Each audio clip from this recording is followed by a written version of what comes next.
Hi guys, இன்றைக்கி என்ன பார்க்க போகிறோம்னா உடச்சி ஊற்றுற முட்டை குழம்பு பார்க்க போகிறோங்க. வானலில் எண்ணெய் விட்டு அரிசி ஆட் பண்ணி நல்லா வறுத்து எடுத்துடலாங்க. இதிலேயே கொத்தமல்லி, வரமிளகாய், சீரக மிளகு, பூண்டு, கருவேப்பிலை இதெல்லாம் சேர்த்து நல்லா வறுத்தடலாம். நல்லா வறுத்ததுக்கப்புறம் இதை ஆற வச்சு மிக்ஸி ஜாரில் ஆட் பண்ணிக்கலாங்க. நல்லா அரைச்சி அதிலே தேங்காய், தக்காளி ஆட் பண்ணி தண்ணி விட்டு அரைச்சிடலாங்க.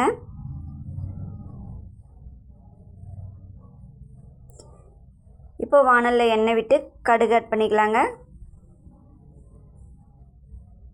கடுகு நல்லா பொரிஞ்சதுக்கப்புறம் சின்ன வெங்காயமும் கருவேப்பிலையும் ஆட் பண்ணிக்கலாங்க. அதுலேயே தக்காளி ஆட் பண்ணிக்கலாங்க. தக்காளியை நல்லா வதக்கிடலாம். இப்போ உப்பு ஆட் பண்ணிக்கலாங்க. கொஞ்சமாக மஞ்சள், கரம் மசால், கறி மசால் இதெல்லாம் சேர்த்து நல்லா வதக்கிடலாங்க. இப்போ நம்ம ஆல்ரெடி அரைச்சி வச்சோம் இல்லைங்களா, அதை இதில் ஆட் பண்ணி கொஞ்சமாக தண்ணி விட்டு நல்லா கிண்டி விட்டு மூடிடலாங்க. இப்படி நல்லா கொதி வந்ததுக்கப்புறம் முட்டையை உடச்சி ஊற்றிடலாம்.